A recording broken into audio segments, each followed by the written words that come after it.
Let's all take a ride on the injury cart because it's time for your Week 2 fantasy recap.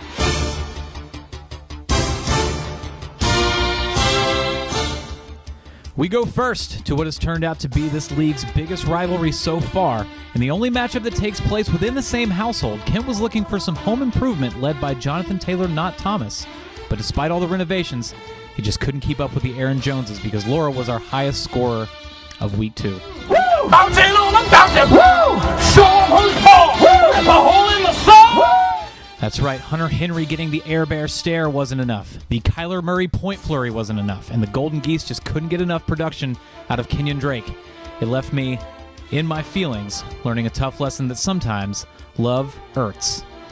In the first 2 weeks, I've been the number 1 and 2 highest scorer in a loss, and in those weeks had to face the number 2 and number 1 scorers overall, so I'll let Lieutenant Cedric Daniels describe to you exactly how I feel about that.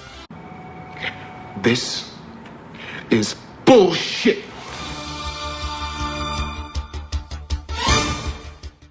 We go now to Deshaun and Jesse. Holy bench points, Batman.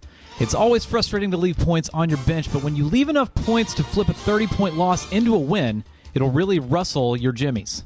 Russell Wilson, Uncle Leonard, and Brandon Cooks could have helped Deshaun if he just would have let him. To be fair, Jesse also had a bit of an overachieving bench in this one, but as we all know, this is fantasy football, and benches ain't shit.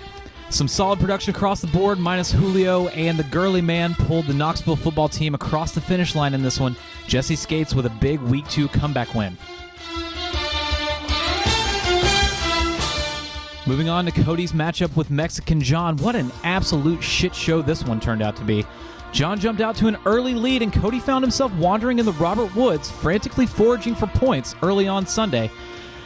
But could he get on his horse and Michael gallop his way out? Luckily for Cody, it didn't take much, because following this shoehorned equine theme, John was our donkey of the week.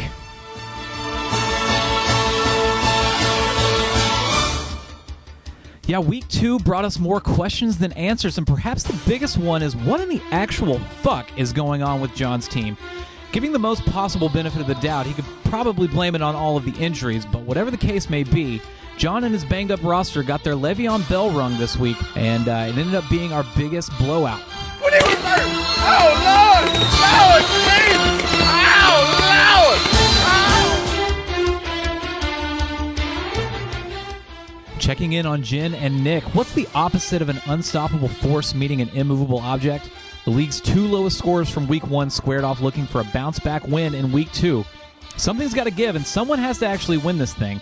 Jen showed some serious signs of virility on Thursday night when her offense got a full-on chub, but Not KJ was not about to go down without a fight.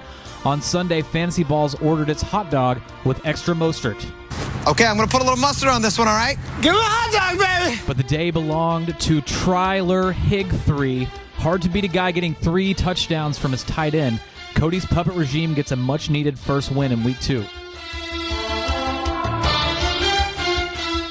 Sharif has entered the chat, everybody. Finally, we move on to the most entertaining matchup so far this year. Garrett was once again involved in our barn burner of the week, this time with Sharif.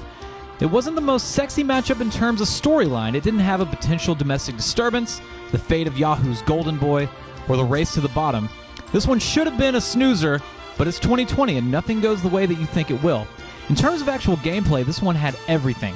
High-scoring quarterback duel, skill position touchdowns all over the place, even kickers racking up points.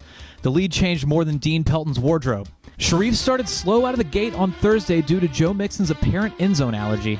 Garrett and his big old Dak shot out to an early lead, but after the weather delay, Josh Allen turned up the heat in Miami to keep the pace. Things were super tight going into Monday night when Sharif tried to Darren Waller himself off with a strong tight end showing, but it couldn't stop AK from shooting his way through. The team with the butthole flag wins the day on this one. That's it for your Week 2 fantasy recap, everybody. We'll see you in Week 3, and suck a dick, dumb shits.